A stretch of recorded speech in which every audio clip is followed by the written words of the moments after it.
Hello.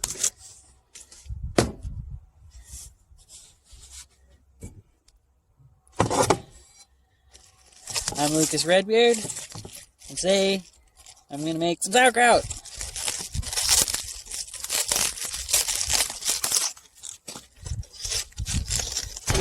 So to make sauerkraut, you need cabbage and salt, and that's it. You can use lots of other things in it too. You can put spices. A lot of people put caraway. One of the old classics in Germany is to put apples and cranberries inside of it. But I like mine plain. It's really nice and crispy and sour. So what I'm doing here is removing the outer layers of the cabbage leaf. And I'm not going to get rid of these. I'm going to save these because this looks good to put on top of the shredded cabbage. It kind of helps keep it down underneath the brine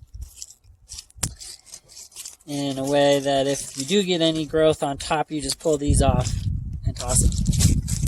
So we'll just sit right here. Now, here's my trusty crock. This is what it'll be going in today.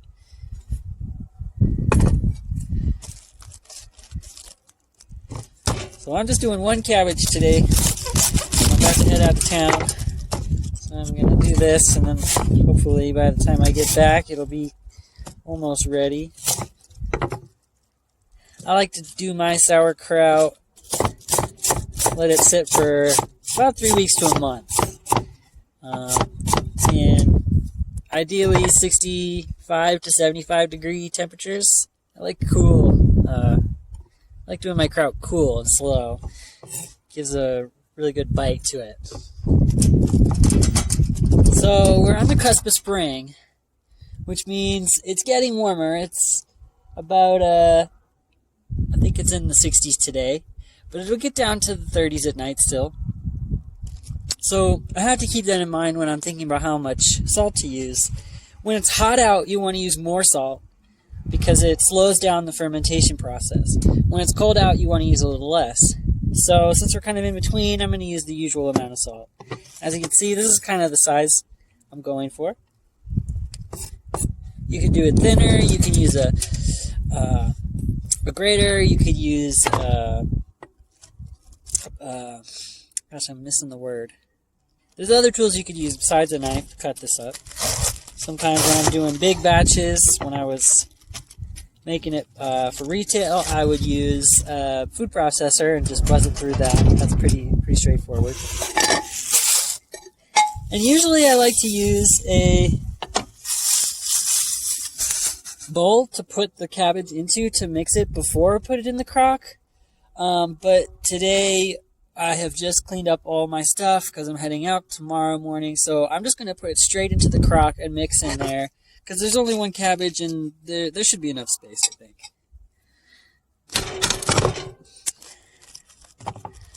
So I'm going to put this in there. Here, yeah, that's good.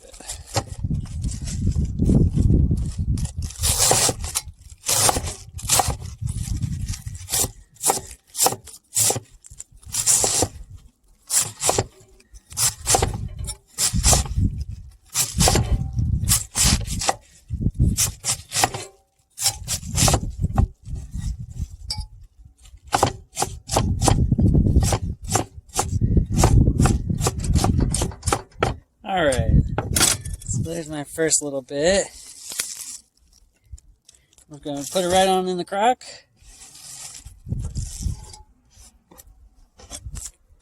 And I prefer to weigh everything.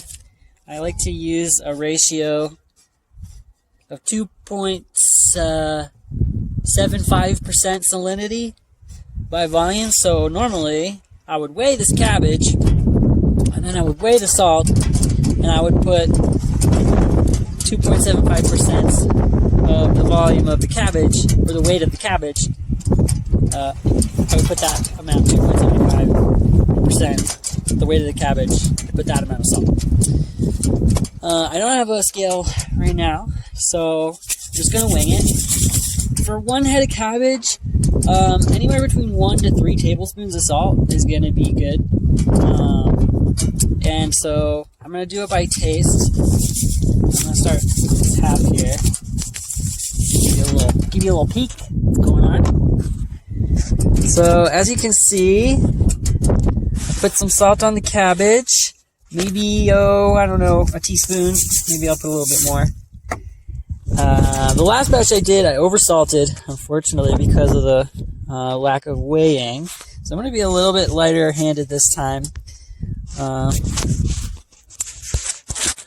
But the thing to really remember is if you're doing it by taste like this, sorry, technical difficulties. If you're doing it by taste like this, you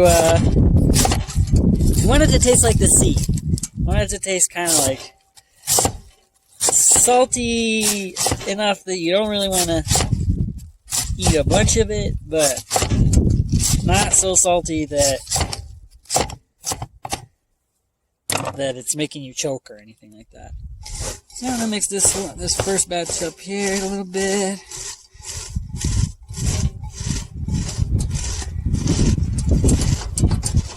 You really want to mix it up good. You want to give it a nice massage to get the cellulose broken up, and that'll start releasing water in the cabbage, and the salt draws out the water, creating a brine.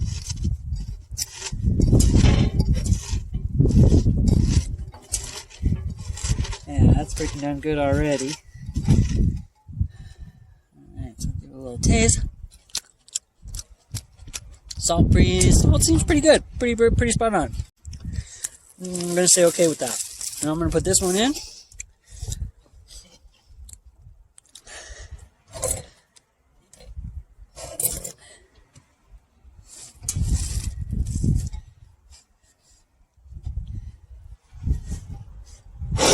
So now we've got a nice crock full of crap. Put a little more salt to the second batch here, maybe another teaspoon and a half.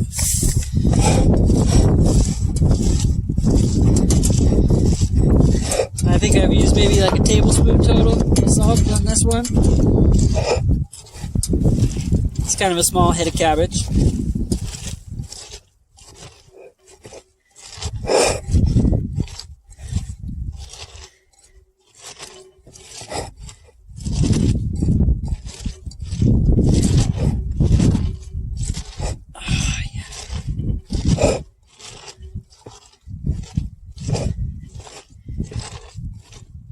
Okay.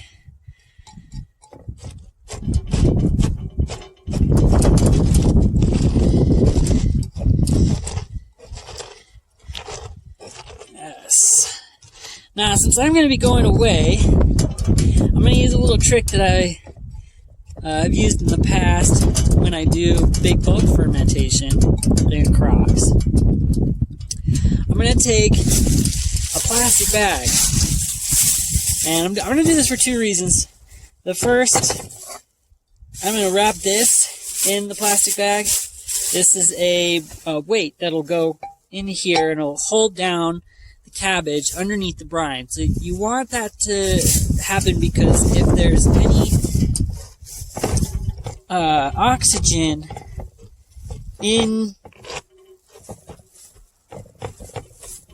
your kraut while it's going, that can cause different kinds of bacteria to come in that you don't necessarily want. If you're really trying to just get the lactobacillus bacteria that's on the actual cabbage itself to propagate. So you really want to like press this cabbage down. I'll show you what I'm doing here.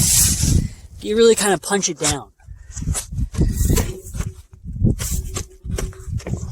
Sorry, the shadows are kind of rough, but really want to punch it down, get as much of the air bubbles out as you can, because air bubbles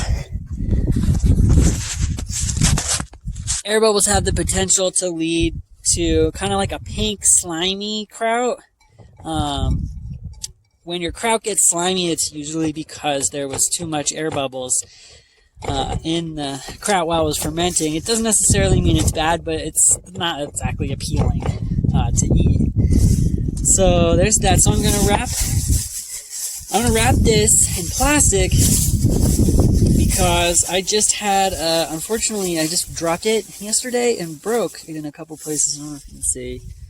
This made me really sad. This kraut was given to me by a friend out in Boston who's a potter, and back during my days when I did a lot of food writing, I did a article on him, and he gifted me this after we interviewed, and it was really cool. So I super glued the top, and I don't know how that's gonna impact, you know, I don't know if the ferments are gonna bring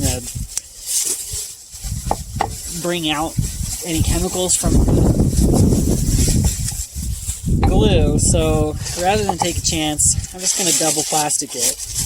And I've done this a lot of times. I've never had any trouble using plastic cover. It's kind of an extra added degree of security, because what the plastic will do will keep the oxygen out for sure. So even if the brine maybe doesn't rise as much as I might want to, because I'm not going to be around to really tend it and keep it down underneath the brine or push it down, this will help keep the oxygen out regardless of what the brine's doing, and let it ferment properly. And before I put either of those in, I'm going to use some of the nicer leaves here to kind of give it some extra protection. That's gnarly there, so there's some gross stuff. You can put that in. It's not the worst in the world, but I've got nicer pieces, so I'll put them in.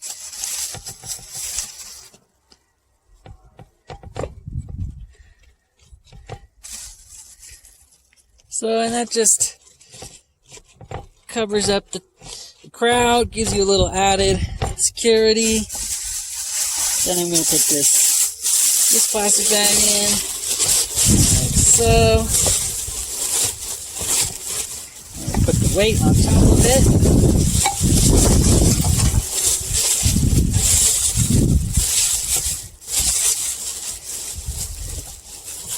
Just push it down. Get that going there. And that's it. So now what I'll need to get is a weight to keep on top of this.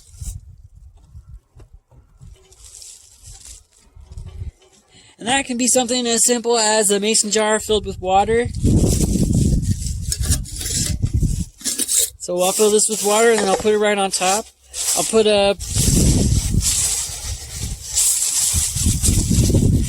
a rubber band of some sort around this to keep it keep bugs out, and that'll be it. And then in 2 weeks when I come back, I'll check on it and see how it's doing. Hopefully I've got some delicious kraut going.